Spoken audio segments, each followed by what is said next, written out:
Now, before I start this video off, I know I made a poll on my YouTube community feed, and the vast majority of people wanted to see my Tag 2 review. I am currently working on it alongside my other IRL commitments, but since I had already done a lot of the work for this topic, I decided to finish this up and post it.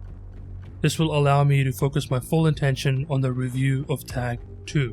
So after the release of Tag 2, I started hearing a lot of quote-unquote huge massive nerfs or ultra nerfs to Tag 1 all over social media, especially Twitter. I don't need to say any more about the state of Twitter for people to know why. These complaints were so much, whining and crying that the entire game has been ruined because of it. Now imagine overreacting so much that the entire 1 year you've been playing and enjoying the game has been completely ruined by a few changes, which can be reverted at any time. That is the very definition of the juvenile overreaction that plagues the gaming communities. If you've been on social media long enough, you should know by now that whenever there is a topic where people are overreacting, then you, as a functional individual, need to investigate it for yourself if you care about the topic, and make your own opinion on the matter, instead of following the hive mind or the echo chamber. I was repeatedly asked about what I thought of the changes, and while I am not a big YouTuber or don't have enough influence, my first answer was to simply make balanced changes on difficulties lower than ultra violence and see how that goes. If it is well received, then feel free to make changes on higher difficulties. Or, if you're going to make changes by adding or removing enemies, then ensure that you compensate for any nerfs or buffs you make and try to have a clear goal on what each arena is meant to achieve or convey. After seeing the overreaction by some of the few people within the community, that immediately raised my suspicions as to how legitimate these complaints really were. Because if someone complains that the entire game is ruined based on a few apparent trivial changes, that means that they, with a high level of certainty, have actually not tested the changes for themselves. So I decided to test out the changes myself and form my own opinion by doing a blind run of the post-nerf Tag 1 on Nightmare, and I live streamed my experience with it. This is exactly what Hugo Martin requested the player base to do, before making wild accusations and assumptions about the whole game being nerfed hard. I'm gonna play through Tag 1 with the Anvil hammer, because I want to first see how much they nerfed Tag 1, because I see a lot of people Tag 1. I see a lot of people getting unnecessarily emotional about the change in Tag 1. And they're saying that the game is ruined and all of that typical, social media garbage. So instead of letting their words affect my opinion of the game, I've decided to play through Tag 1 to see exactly what has been nerfed and how much of a difference it's made to the DLC. In summary, and I'm going to be completely honest and blunt with my observations, because, as you know, observations and experiences are subjective by their very nature. So out of the whole DLC, there were only a handful of locations where I actually noticed any tangible differences. The rest of the DLC, which is about 98% of it, felt exactly the same and still retained its original difficulty. And I tried my best to stay away from all of the collective information that the community had found, to try to keep my experience as fresh and honest as possible. And if there were areas where I did not notice any major changes, then I feel that id Software did a good job with the balancing. So the changes that I noticed are as follows. So in UAC Atlantica, when you go downstairs to pick up the blue keycard, the carcass is not there. Even after you've picked up the blue keycard and you're making your way out of the arena, there was no carcass. But I'm going to be honest, I did not find it to be a major difference because I would usually take out the carcass as soon as possible, since I use the destroyer blade more often. And that room was never a make or break for my runs. Therefore, I don't see any issues with the removal of the carcass in that room. Then, as you make your way out, in the second or third wave, the Baron has been removed. Again, it didn't make much of a difference to me. In fact, I feel that the overall pacing of that arena was slightly better with the Baron removed, because now the DLC starts off a little bit slower and immediately ramps up as you progress through the levels. Now, when you open the blue door after getting the blue keycard, they've removed a fair few enemies from this arena. So in the first wave, you had a Dread Knight, a Mancubus, and a few fodders. The next wave would have 2 Cyber Mancubi and a few fodders.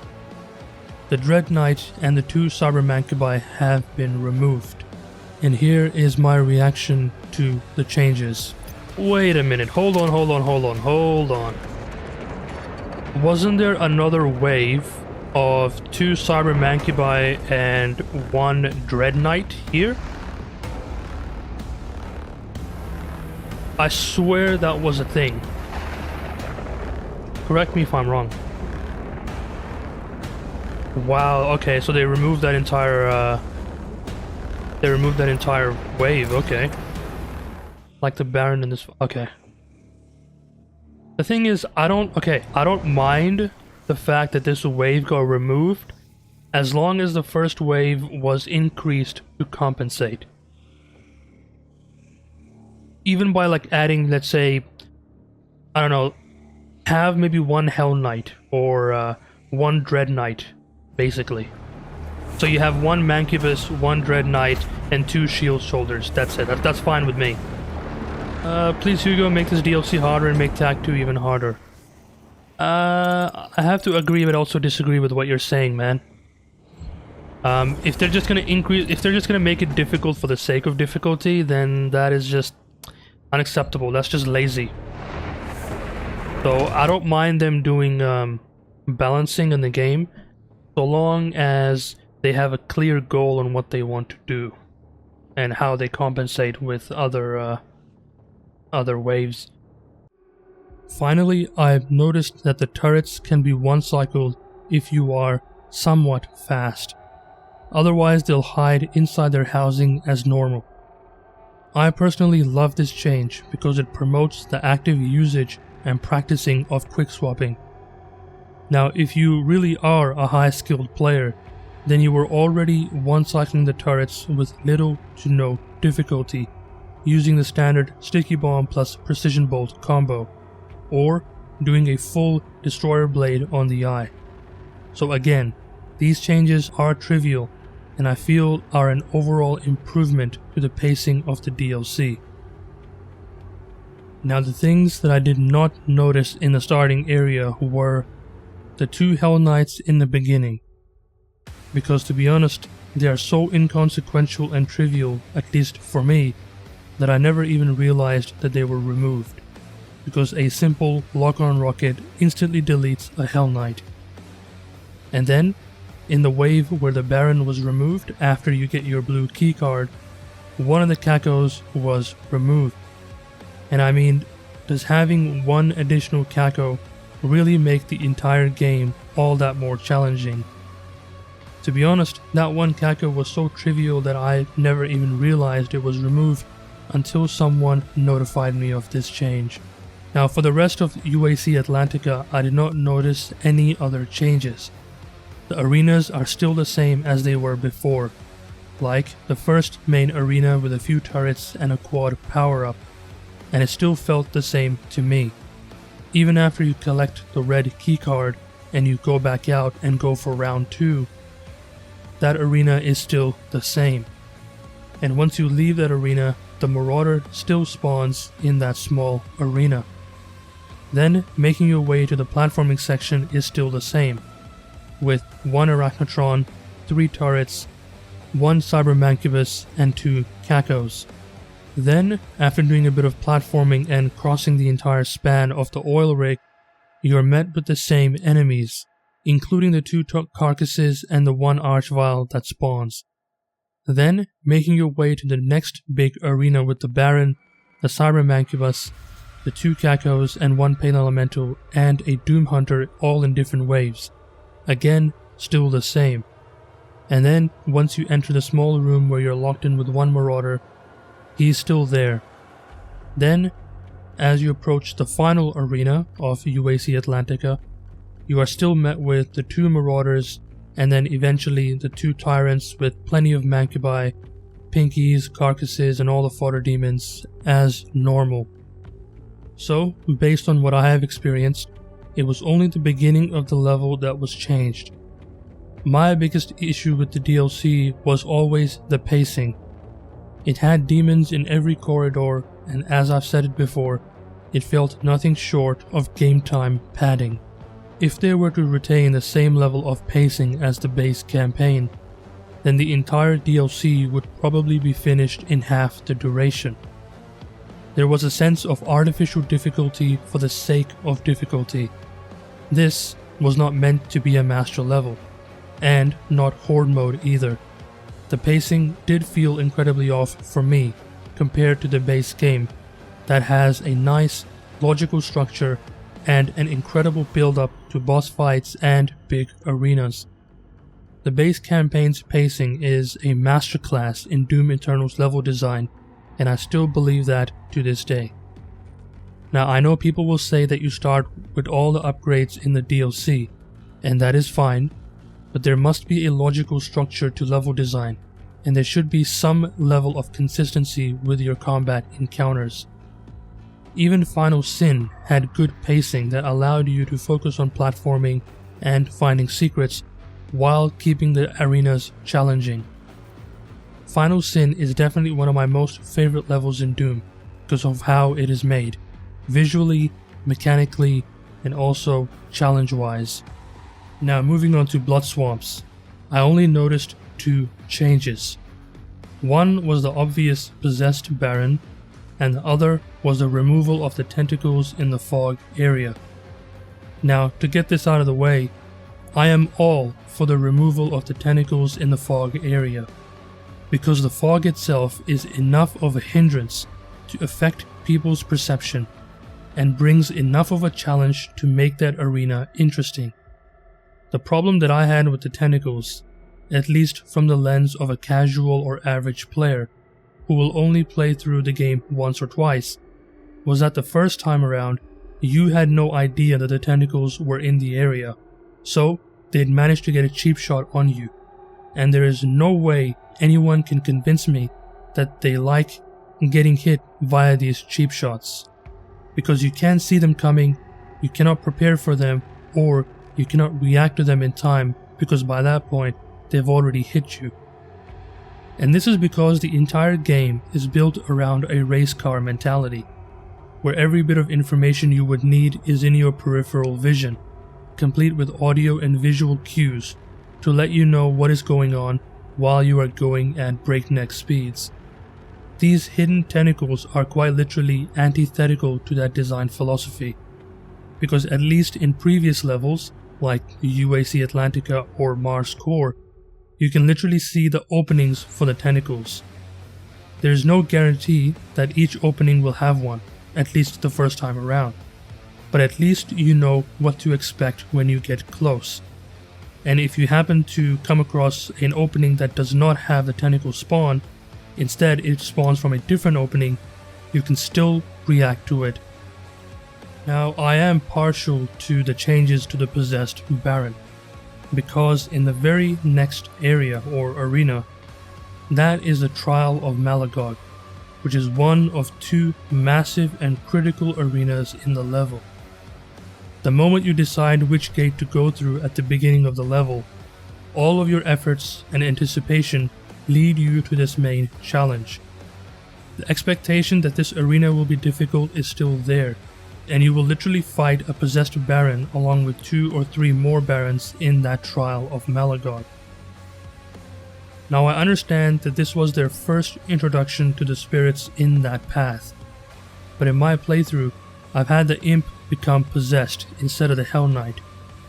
Now based on this, I have a couple of suggestions that id Software could potentially use. First of all, is to remove all other forms of demons in that arena, including the turret, but keep the 2 cue balls, and allow the player to fight the possessed Baron one-on-one. No other distractions. This will give the player a clear understanding at how dangerous the possessed demons are within an isolated and controlled environment, exactly like when you're testing a car's aerodynamics. The second option is to make both of the Hell Knights possessed, one after the other. So the first Hell Knight that spawns is possessed. You kill him and destroy the spirit. Then another possessed Hell Knight spawns and you repeat this again. This way, you are now reinforcing the concept of spirits in the player's mind twice in a row. And as I say in real life, mastery is achieved through repetition, or practice.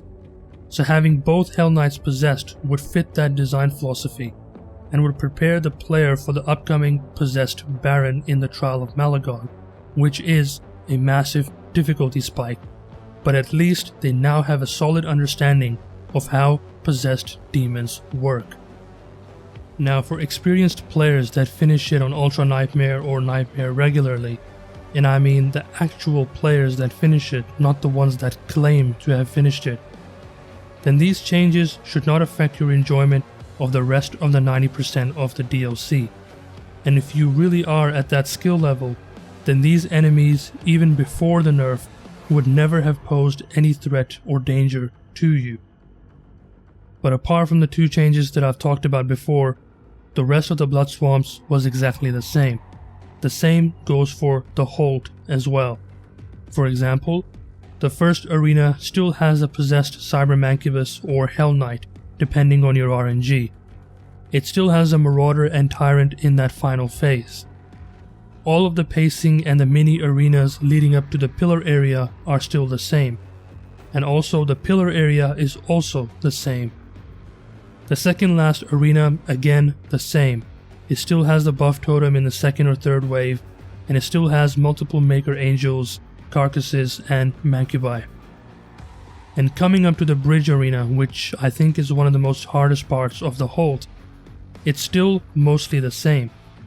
It still has the possessed Tyrant, the normal Tyrant, the Doom Hunter, and the Maker Angel. But after comparing it to my Ultra Nightmare completion video on my channel, it seems that they removed the one Hell Knight that spawns after killing the non-possessed Tyrant. Again, quite an inconsequential and trivial change which I never would have noticed had I not looked through my old footage. And finally, the Samur fight is also the same. So, in conclusion, there were less than a handful of changes made to the overall pacing of Tag 1, which are, quite objectively, trivial changes in the grand scheme of the entire DLC. So how exactly is the entire DLC ruined? Or how exactly is the entire game ruined, as the vocal minority are claiming? Now, I think the main fundamental issue is not so much the changes, it's the lack of communication between the devs and the player base. Because this update was effectively forced upon everyone, without any warning, prior announcements, or anything. It was a shadow update. It was not even included in the patch notes as far as I know. And because of the very vocal minority, the people that are voicing their constructive feedback are getting drowned out by these people's incessant ramblings in their videos or their posts. And these videos and posts are not even close to being constructive. It's literally just minutes of complaining without any real feedback. Unfortunately, in the world we live in now, these controversial videos get the most amount of views. But Nevertheless, I think if id Software was to make an official announcement before the update, for example, something like this. Greetings, Slayers. We're rapidly approaching the 1-year anniversary of Doom Eternal. We've had some internal discussions regarding a few things that we've wanted to change for quite a while. And after comparing the performance of the entire player base with regards to Tag 1 against the analytical data that we have on hand, we feel that certain changes to the pacing of the DLC is needed. So, we're going to be trialing out an altered version of Tag Part 1 that includes our changes to the overall pacing of the DLC. We would love to see people go back and try it out at their respective difficulty levels, and then let us know your constructive criticisms. We will also be closely monitoring the analytics of all the players' progress, which will be instrumental in helping us with balancing content in the future for all different skill levels. As always, we are always listening to the feedback of the community, and we wouldn't have made it to the 1-year anniversary without you guys. I feel something like this would have been far better instead of the game director making a Facebook post in a group that most players are not even a part of, and also this update being forced upon everyone.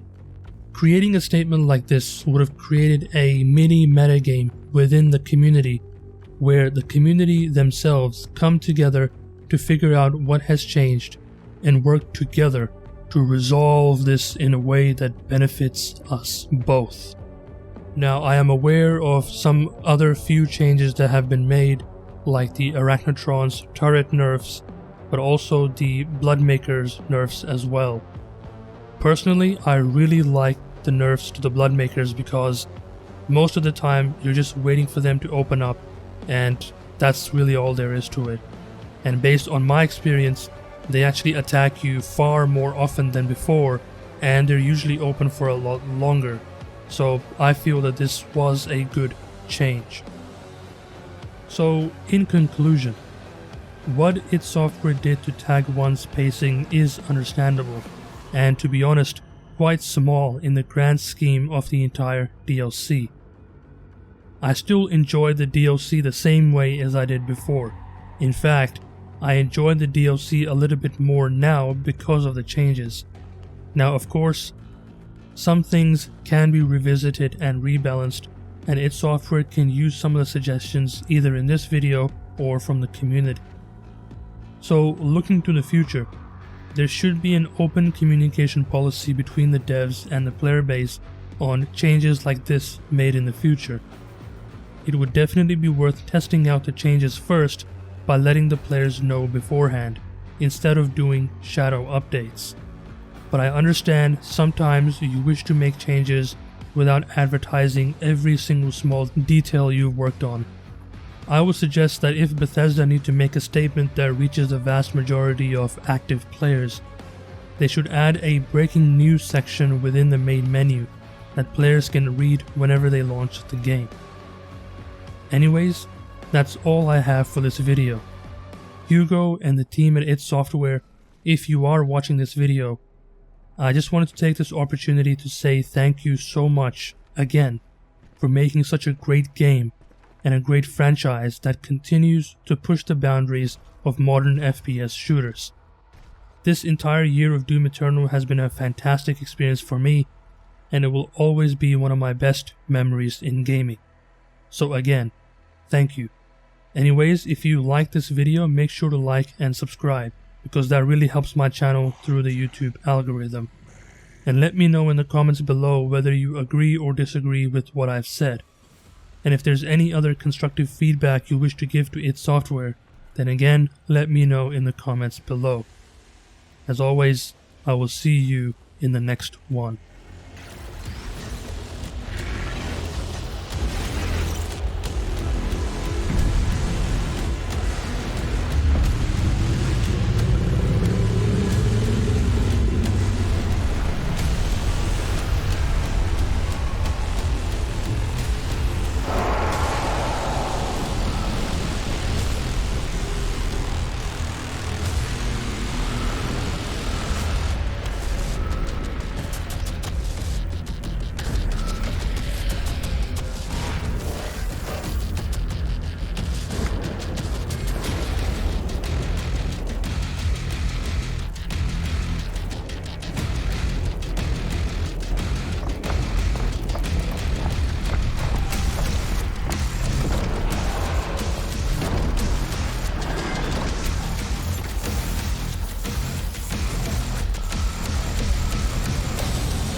Let hell tremble before our might!